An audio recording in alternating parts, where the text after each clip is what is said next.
যুদ্ধের শুরুতে অনেকেই ভেবেছিল এটি হবে দ্রুত শেষ হওয়া একটি সামরিক অভিযান। কয়েকদিনের বিমান হামলা, কিছু কৌশলগত আঘাত, তারপর কূটনৈতিক সমাধান। কিন্তু এখন যুদ্ধক্ষেত্র বলছে সম্পূর্ণ ভিন্ন গল্প। আজ বাস্তবতা হলো কেউ জিতছে না, আবার কেউ হারতেও রাজি নয়। আর ঠিক এখানেই যুদ্ধ সবচেয়ে বিপজ্জনক হয়ে ওঠে।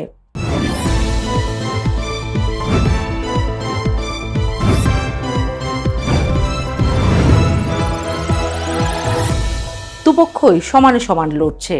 কয়েকদিন আগেও যুক্তরাষ্ট্রের বক্তব্য ছিল পিছু হটার ইঙ্গিত।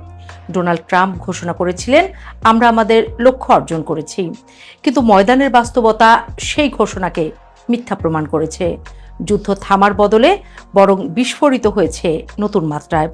এখন প্রশ্ন একটাই, এই যুদ্ধ কি নিয়ন্ত্রণের বাইরে চলে যাচ্ছে? যুদ্ধ থামার দরজা কার্যত বন্ধ। ইরান স্পষ্ট করে জানিয়েছে তাদের 3টি শর্ত পূরণ না হলে যুদ্ধ বন্ধ হবে না, যদিও শর্তগুলো বিস্তারিত প্রকাশ করা হয়নি।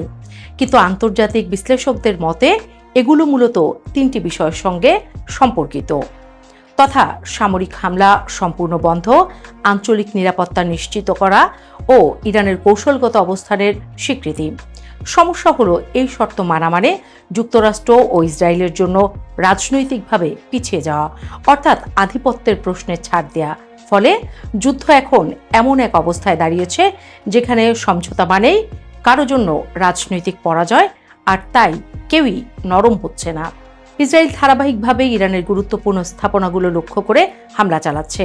হামলার তালিকায় রয়েছে সামরিক স্থাপনা, তেলের ডিপো, গ্যাস অবকাঠামো, পানি সরবরাহ কেন্দ্র, এমনকি শিক্ষা প্রতিষ্ঠান। অভিযোগ উঠেছে সাদা ফসফরাস ব্যবহারের মতো নিষিদ্ধ অস্ত্র নিয়েও।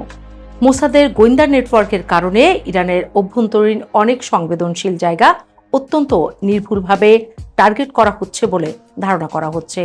কিন্তু ইরানও থেমে নেই। তেহরান থেকে ড্রোন ও ব্যালিস্টিক মিসাইল ছুটে যাচ্ছে তেল আবিবের দিকে। শুধু ইসরায়েল নয়, মধ্যপ্রাচ্যের বিভিন্ন দেশে থাকা মার্কিন সামরিক ঘাঁটিও হামলার লক্ষ্যবস্তুতে পরিণত হয়েছে।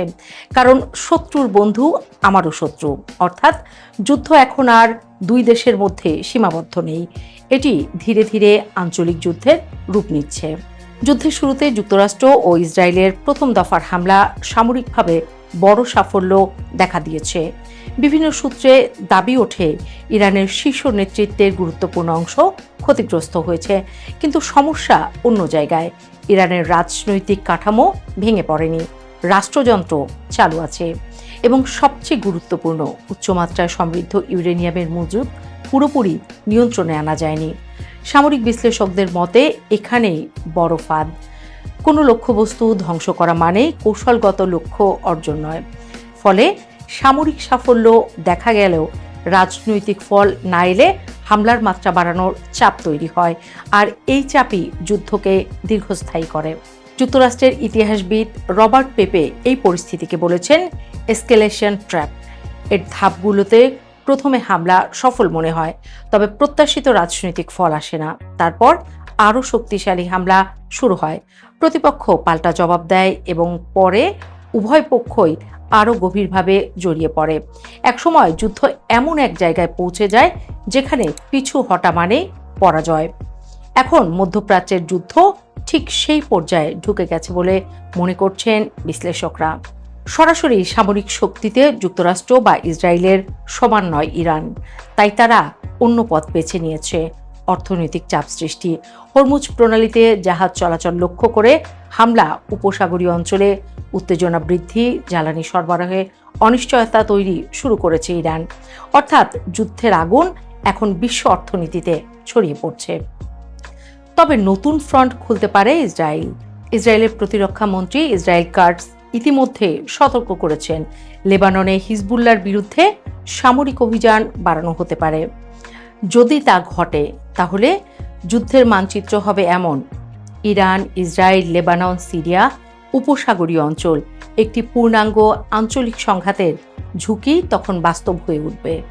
এদিকে যুক্তরাষ্ট্রের দ্বিধা, যুদ্ধ বাড়বে না থামবে। সবচেয়ে গুরুত্বপূর্ণ ফ্যাক্টর এখন ওয়াশিংটন।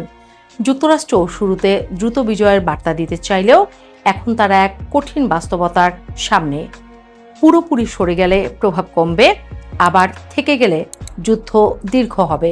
বিশেষ করে প্রেসিডেন্ট ডোনাল্ড ট্রাম্পের সিদ্ধান্ত এই সংঘাতের ভবিষ্যৎ নির্ধারণ করতে পারে বলে মনে করছেন কূটনৈতিক পর্যবেক্ষকরা। হঠাৎ সমঝোতার সুযোগ যেমন আছে, তেমনি বড় যুদ্ধের ঝুঁকিও সমানভাবে উপস্থিত। এই যুদ্ধ শুধু মধ্যপ্রাচ্যের সমস্যা নয়, এর প্রভাব ইতিমধ্যে পড়েছে জ্বালানি আমদানি ব্যয় বৃদ্ধি, ডলারের উপর চাপ, পরিবহন খরচ বৃদ্ধি, বৈশ্বিক খাদ্য ও পণ্যমূল্যে অস্থিরতা। বাংলাদেশের মতো আমদানি নির্ভর অর্থনীতির জন্য এটি বড় ঝুঁকি। অর্থাৎ যুদ্ধের গোলা দূরে পড়লেও এর অর্থনৈতিক ধাক্কা সরাসরি এসে লাগছে ঢাকায়। সামনে কি অপেক্ষা করছে? সবচেয়ে বড় ভয় এখানেই।